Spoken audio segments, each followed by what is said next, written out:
سبحان الذی اسری بعبدہ، پاک ہے وہ ذات جو لے گئی اپنے بندے کو راتوں رات مسجد اقصی سے مسجد حرام سے مسجد اقصی تک۔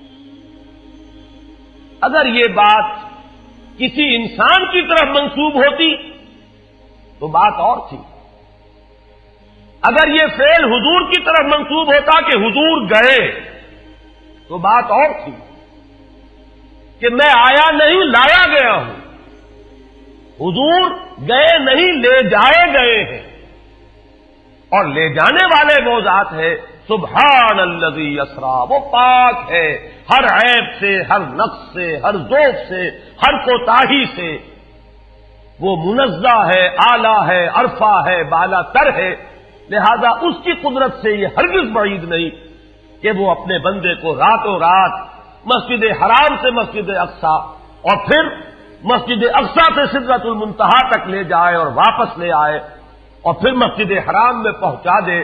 اور بعض روایات میں آتا ہے کہ وضو کا پانی ابھی بہ رہا تھا اور کنڈی جو ہے حضور کے مکان کی وہ ابھی ہل رہی تھی، معلوم ہوا وقت نہیں گزرا۔ میں کچھ بیان کروں گا، میرے بیان کرنے میں کچھ کمی اور بیشی ہونے کا اندیشہ ہے۔ اگر ہم اتنے خوش قسمت ہیں کہ وہ واقعہ ہمارے پاس ایک مفصل حدیث کی شکل میں موجود، اور حدیث بھی دوسرے یا تیسرے طبقے کی کتابوں کی نہیں، متفق علیہ، جس میں روایتاً جیسا کہ میں نے عرض کیا جس کا پایا تقریباً قرآن کے برابر، اور اس حدیث کے راوی ہیں حضرت مالک ابن صعصع رضی اللہ تعالی عنہ۔ ان کے بارے میں ایک بات ہے بڑی اہم، وہ نوٹ کر لیجئے۔ یہ انصاری صحابی ہیں، ان میں سے نہیں ہے کہ جنہیں حدیثیں بیان کرنے کا کوئی زیادہ شوق رہا ہو، یہ غالباً واحد حدیث ہے جو انہوں نے بیان کی، اور انہیں اس سے نہایت شغف تھا، نہایت محبت کے ساتھ انہوں نے اس کو محفوظ کیا تھا، اس کے ایک ایک لفظ کی حفاظت کی تھی۔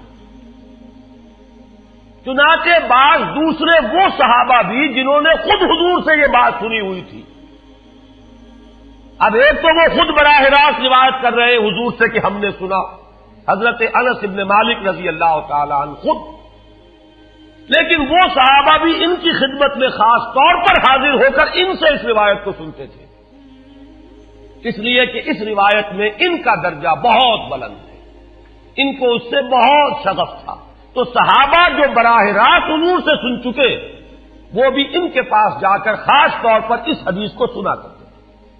چنانچہ یہ روایت جو متفق علیہ ہے، یہ امام بخاری جو اس کو لائے ہیں عن قتادہ عن انس بن مالک عن مالک بن صعصع رضی اللہ تعالی عنہم، حضرت انس بن مالک سے روایت موجود ہے مسلم شریف میں براہ راست ان سے، لیکن یہ اس روایت کو بیان کر رہے ہیں حضرت مالک ابن صعصع رضی اللہ تعالی عنہ کے حوالے سے۔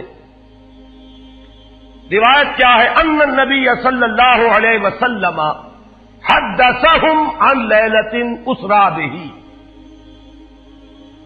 اب دیکھیے یہ مرفوع حدیث ہو گئی، حضرت صعصع بیان فرما رہے ہیں کہ نبی اکرم صلی اللہ علیہ وسلم نے خود ہمیں سنایا، وہ حالات و واقعات سنائے جو اس رات کو پیش آئے جس رات کے انہیں لے جایا گیا۔ قال بینما انا فی الحطیم وربما قال فی الفجر، حضور فرماتے ہیں کہ میں اسی اثنا میں کہ میں حتیم میں تھا، اور ایک دوسری روایت میں الفاظ حجر آئے ہیں، وہ بھی کہتے ہیں اسی حصے کو، مضطجعا میں لیٹا ہوا تھا، اذ اتانی آتن کہ اچانک میرے پاس ایک آنے والا آیا۔ یہ آنے والے کون ہیں؟ حضرت جبرائیل، یہ بعد میں واضح ہو جائے گا۔ فَاشْتَقَّ مَا بَيْنَ هَٰذِهِ إِلَىٰ هَٰذِهِ، حضور نے اشارہ فرمایا، اس نے یہاں سے یہاں تک میرا سینہ چاک کیا، یعنی من طفرت نہر ہی الی شعرت ہی، یہ جو گڑھا ہے حلق کا گڑھا، یہاں سے لے کر تیرے ناک تک سینہ چاک کیا، فاستخرج قلبی، اور میرا دل نکالا، ثم اعطیت بطست من ذهب مملوء ایمانا فغسل قلبی، پھر ایک تشت لایا گیا سنہری جو ایمان سے مملوء تھا، بھرا ہوا تھا،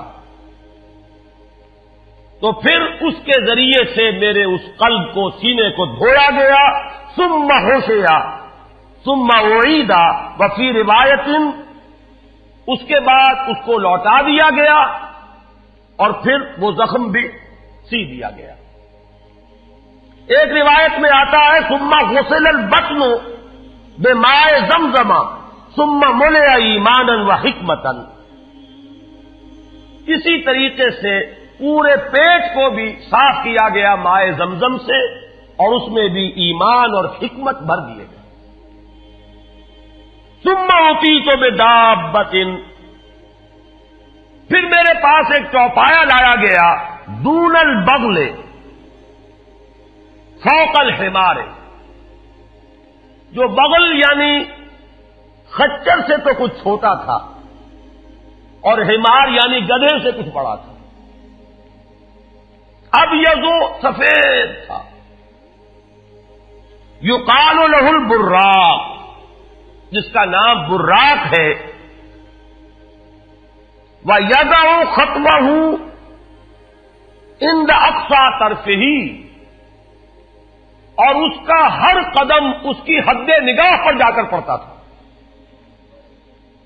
فَعِلْتُ عَلَيْهِ، میں اس پر سوار ہوا، فَانْطَلَقَ بِي جبرائیل، اب یہاں نام آ گیا، وہ آنے والے کون تھے؟ پھر چلے میرے ساتھ حضرت جبرائیل، حتی اتت السماء الدنیا، یہاں تک کہ وہ آسمان دنیا تک پہنچ گئے، جو پہلا آسمان۔ اب یہاں دیکھیے وہ روایت میں جو زمینی سفر کا درمیانی حصہ ہے وہ رہ گیا، دوسری روایات سے ہم اس کو جوڑ کر جمع کریں کہ پہلا زمینی سفر ہے، مسجد اقصیٰ تک پہنچے ہیں، وہاں جا کر روایت میں آتا ہے میں نے وہی اپنے اس خچر کو باندھا، براق کو، جہاں انبیاء باندھا کرتے تھے، اور پھر وہاں میں نے نماز ادا کی، بہت سے لوگ جمع ہوئے، میں منتظر تھا کہ کون نماز پڑھائے گا، کہ جبرائیل نے میرا ہاتھ پکڑ کر مجھے آگے کیا، میں نے نماز پڑھائی، اور پھر جبرائیل نے مجھے بتایا کہ یہ تمام انبیاء تھے جو اس دنیا میں مبعوث ہوئے ہیں، اور آج آپ نے ان سب کی امامت کی۔ یہاں سے پھر شروع ہوا ہے وہ دوسرا سفر، لیکن جب پہلے آسمان تک پہنچے، فاستفتح، انہوں نے دستک دی، کھلوانا چاہا، قیل من ھذا، پوچھا گیا کون ہے؟ قال جبرائیل، انہوں نے جواب دیا جبرائیل۔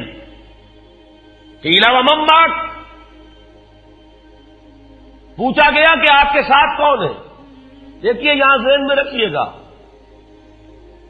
اس امکان کو کوئی شخص مسترد نہیں کر سکتا کہ ان ملائکہ کے علم میں ہو، لیکن پھر بھی پوچھ رہے ہیں، قانون قانون ہے، دروازے پر دستک دینی ہوگی، آئیڈینٹی ڈسکلوز کرنی ہوگی، چاہے علم میں ہو۔ جج جو ہے وہ اپنے علم کی بنیاد پر فیصلہ کبھی نہیں دے گا، وہ تو مقدمے کی سماعت ہوگی، شہادتوں کی بنیاد پر فیصلہ ہوگا۔ ذاتی علم کی بنیاد پر کرنا ہے تو وہ خود کسی اور عدالت میں اس مقدمے کو منتقل کرے اور وہاں گواہ کی حیثیت سے پیش ہو، تو قانون قانون ہے۔ پوچھا گیا آپ کے ساتھ کون ہے؟ قال محمد صلی اللہ علیہ وسلم۔ قیل وقد ارسل الیہ، پوچھا گیا کیا انہیں بلایا گیا ہے؟ قال نعم، انہوں نے فرمایا ہاں۔ قیل مرحبا بہ فنعم المجیء، جا ففتح فلما خلصت، اس کے بعد کہا گیا مرحبا ان کے لیے، تہنیت ہے، مبارکباد ہے، خوش آمدید ہے، کیا ہی اچھے ہیں وہ جو لائے گئے ہیں۔ پھر وہ سمائے دنیا جو ہے اس کا دروازہ کھولا گیا، میں اس میں داخل ہوا، فیضا فیہا آدم، میں نے دیکھا وہاں حضرت آدم تشریف فرما ہے۔ فقال ھذا ابوک، جبرائیل نے کہا یہ آپ کے جد امجد ہیں، فسلم علیہ، ان کو سلام کیجئے، فسلمت علیہ، میں نے انہیں سلام کہا، فرد السلام، انہوں نے سلام کا جواب دیا، ثم قال مرحبا بالابن الصالح والنبی الصالح، خوش آمدید ہے، مرحبا ہے صالح بیٹے اور صالح نبی پر۔ ثم صعد بی، پھر مجھے اور اٹھایا گیا، حتی اتی السماء الثانیہ، یہاں تک کہ جبرائیل پہنچ گئے دوسرے آسمان تک۔ فاستفتح، پھر وہی سوال و جواب ہے، میں اب ترجمہ نہیں کروں گا۔ قیل من ھذا قال جبرائیل، قیل ومن معک قال محمد، قیل وقد ارسل الیہ قال نعم، قیل مرحبا بہ فنعم المجیء جاء ففتح فلما خلصت۔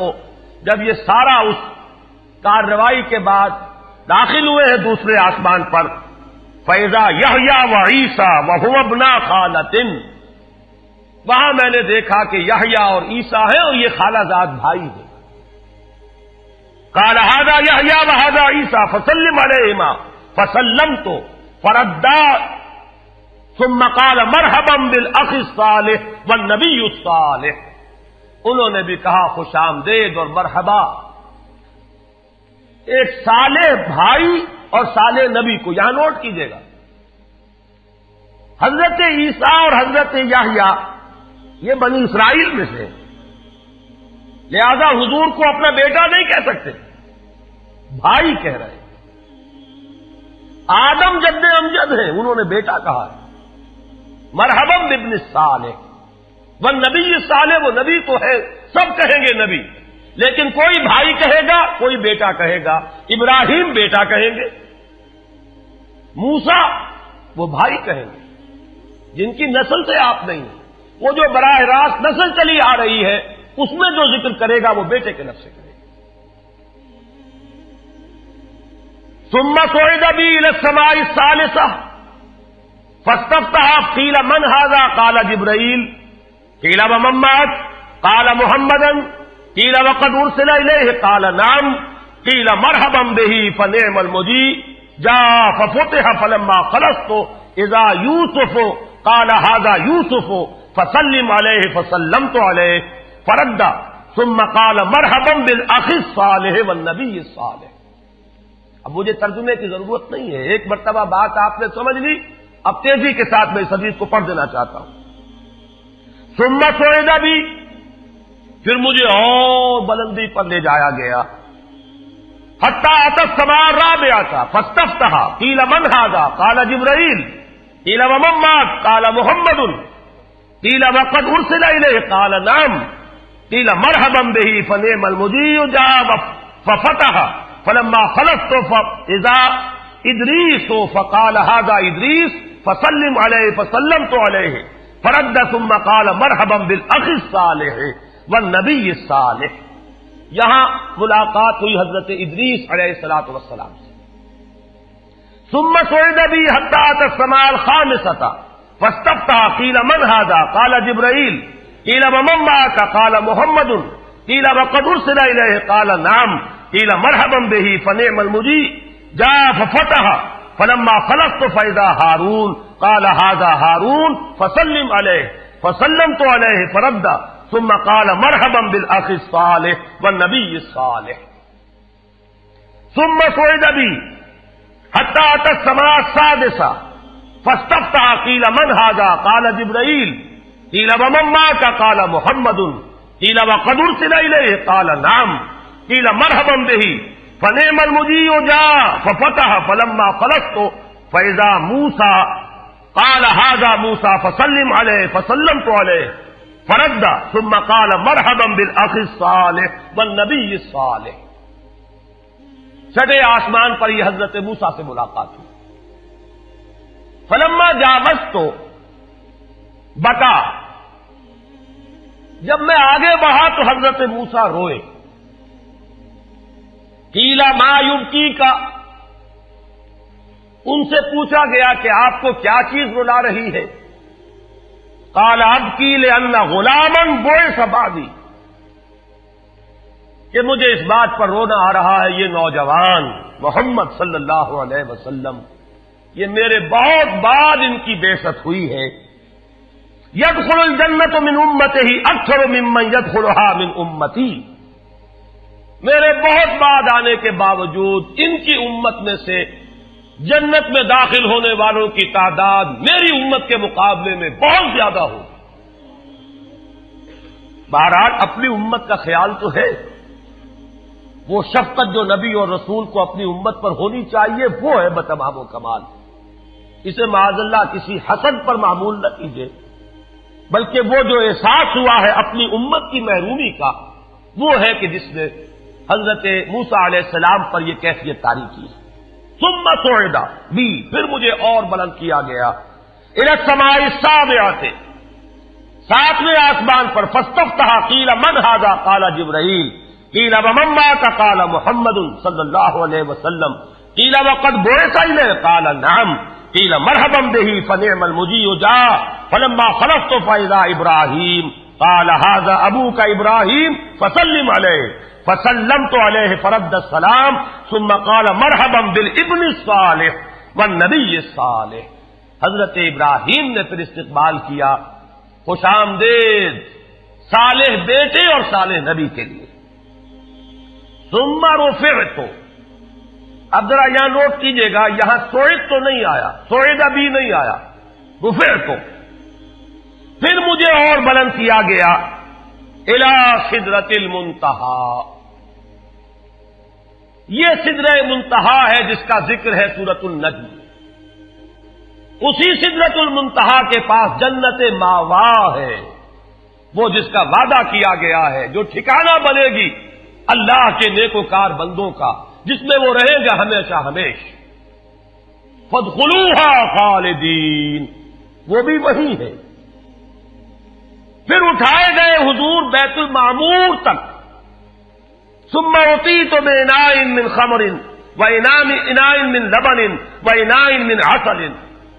پھر میرے سامنے یہ بیت معمور کیا ہے یہ بھی جان لیجئے. یہ در حقیقت اس سمائے سابعہ پر، ساتویں آسمان پر خانہ کعبہ کا اصل جو ہے اللہ کا گھر، جس کا یہ ظل اور سایہ اس دنیا میں ہے، خانہ کعبہ، یہ ہے وہ بیت المعمور، جس کے بارے میں ایک اور روایت میں الفاظ یہ آئے ہیں، اس میں روزانہ 70,000 فرشتے داخل ہوتے ہیں، اور جو فرشتہ ایک مرتبہ داخل ہوا ہے آج تک اسے دوبارہ داخل ہونے کی نوبت نہیں آئی. اسی طریقے سے وہ فرشتے ہیں جو طواف کرتے ہیں خانہ کعبہ کا. پھر جان لیجئے یہ ہماری نگاہوں سے مخفی عالم غیب کی ایک دنیا ہے اپنی جگہ، چاہے ہمیں نظر نہ آئے. پھر میرے سامنے 3 برتن لائے گئے، ایک دودھ کا اور ایک شہد کا اور ایک شراب کا. فاخذت اللبن، میں نے دودھ والا پیالہ اٹھا لیا.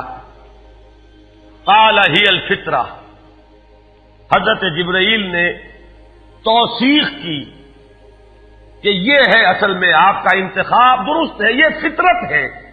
فطرت اللہ التی فطر الناس علیہا، یہی جو فطرت انسانی سے قریب ترین شے ہے اس کا آپ نے انتخاب کیا. اتت انت علیہا و امتک، اسی فطرت پر اے محمد آپ بھی ہے آپ کی امت بھی ہے. ثم فرضت علیہ صلوات ال50 کل یوم. ایک اور روایت میں الفاظ آئے ہیں، اس میں اس کی وضاحت نہیں ہے کہ 3 چیزیں حضور کو یہاں عطا کی گئی. ایک تو 50 نمازیں جو فرض ہوئی، ایک دن رات میں 50 نمازیں، اور ایک سورہ بقرہ کی آخری 2 آیات جو تحفہ اللہ نے دیا محمد کو امت کے لیے صلی اللہ علیہ وسلم. آمن الرسول بما انزل الیہ من ربہ والمؤمنون کل آمن باللہ وملائکتہ وکتبہ ورسلہ. یہاں سے لے کر آخر تک فانصرنا علی القوم الکافرین تک یہ 2 آیات یہ جنت کے خزانوں میں سے 2 خزانے ہیں جو شب معراج کو عطا ہوئے ہیں محمد الرسول اللہ کو بطور تحفہ امت کے لیے. اور تیسری بات یہ کہ اے نبی آپ کی امت کے لیے یہ خصوصی بات ہے کہ آپ کی امتیوں کے گناہ کبیرہ بھی بغیر توبہ کے معاف ہو سکیں گے. یہ خصوصی تحفے ہیں جو امت کے لیے لے کر آئے محمد صلی اللہ علیہ وسلم. 3 تحفے نماز جو اس معراج میں فرض ہو رہی ہے اور اسی کو حضور کہہ رہے ہیں الصلاۃ معراج المومنین. اہل ایمان کے لیے یہ بمنزلہ معراج ہے. اس میں پھر روایت میں تفصیل آ رہی ہے. واپس جب آئے ہیں حضرت موسیٰ سے ملاقات ہوئی اور انہوں نے یہ فرمایا کہ یہ 50 نمازیں بہت ہیں, مجھے تجربہ ہے, تمہاری امت اس کا تحمل نہ کر سکے گی, واپس جاؤ درخواست کرو کم کرواؤ. حضور گئے, 10 نمازیں اس میں معاف ہوئی, 40 ہوئی. پھر یہی بات ہوئی, پھر بھیجا حضرت موسیٰ نے, پھر 30 ہوئی, پھر 20 ہوئی, چوتھی مرتبہ پھر وہ 10 اور پھر 5 رہ گئیں. اس پر بھی حضرت موسیٰ نے یہ کہا اب بھی جاؤ یہ بھی بھاری ہے. حضور نے فرمایا مجھے شرم آتی ہے, میں اتنی مرتبہ جا چکا ہوں, مزید اب جانے سے حیا محسوس کر رہا ہوں. تو ندا آئی کہ یہ 5 ہی 50 کے برابر ہیں. ہمارے ہاں قول بدلا نہیں جاتا. یہ 5 جو ہے در حقیقت یہ قائم مقام ہے ان 50 کے کہ جو اول ہم نے فرض کی تھی. یہ 50 ہی شمار ہوں گی اگر ان کا انسان ان پر مداومت اختیار کر لے. میں آخری جملہ آپ کو اس کا سنا دیتا ہوں. فَأُمِرْتُ بِخَمْسِ صَلَوَاتٍ كُلَّ يَوْمٍ فَرَجَعْتُ إِلَىٰ مُوسَىٰ فَقَالَ بِمَا أُمِرْتُ بِخَمْسِ صَلَوَاتٍ كُلَّ يَوْمٍ قَالَ إِنَّ أُمَّتَكَ لَا تَسْتَطِيعُ 5 صَلَوَاتٍ كُلَّ يَوْمٍ وَإِنِّي قَدْ جَرَّبْتُ النَّاسَ قَبْلَكَ وَعَالَجْتُ بَنِي إِسْرَائِيلَ أَشَدَّ الْمُعَالَجَةِ. میں نے بنی اسرائیل کا حتی الامکان معالجہ کیا, ان کے حالات کو درست کرنے کی کوشش کی, لیکن مجھے تجربہ ہے یہ 5 بھی نہیں جھیلی جائیں گی. فارجع الی ربک فاسألہ التخفیف, مزید تخفیف چاہیے لامتک. قال سألت ربی حتی استحییت ولکنی ارضی واسلم. قال فلما جاوزت نادى مناد ابزیت فریضتی وخففت عن عبادی. متفق علیہ. مجھے ندا آئی کہ میں نے اپنے بندوں پر تخفیف کی. اس میں وہ ذکر نہیں ہے, دوسری روایت میں ہے کہ ساتھ ہی وضاحت ہو گئی کہ یہ 5 نمازیں بھی 50 کے برابر ہے. میری بات نہیں بدلی گئی ہے, وہ در حقیقت میں نے اسی 50 کا رتبہ جو ہے ان 5 کو عطا فرما دیا. یہ روایت ہے جو متفق علیہ ہے. روایات کثیر, جنت اور دوزخ کے جو مشاہدات کرائے گئے وہ بہت تفصیل سے دوسری روایات میں, لیکن کسی اور روایت کا استناد کے اعتبار سے, اسناد کے اعتبار سے وہ درجہ نہیں ہے جو اس روایت کا ہے. باقی میں نے مسلم شریف کی روایات میں سے اور تفاصیل آپ کو سنائی ہے. یہ ہے واقعہ. پھر حضور واپس آئے ہیں, وہیں بیت المسجد اقصی میں آئے ہیں, پھر واپس تشریف لائے ہیں, اور اس کا میں بیان کر چکا ہوں دوسری روایات میں کہ وقت بالکل نہیں گزرا, کہیں روک دیا گیا ہے, پوری کائنات کو کہیں تھام دیا گیا. یہ بات تو وہ ہے جو آج سے پہلے بھی سمجھ میں آ سکتی تھی کہ شاید کسی ایک جگہ پر پوری کائنات کو روک دیا گیا. وقت بالکل نہیں گزرا کسی کے لیے. لیکن جیسا کہ میں نے عرض کیا, اس وقت تو یہ بھی سمجھ میں آتا ہے کہ سب کے لیے وقت گزر رہا ہو اور صرف محمد الرسول اللہ کے لیے نہ گزرے صلی اللہ علیہ وسلم. آج یہ بات بھی سمجھ میں آ سکتی ہے, لیکن یہ ہے کہ قرین قیاس وہی پہلی بات ہے. کہ اس میں پورے اس وقت کے لیے وقت کی رفتار کو روک دیا گیا ہو.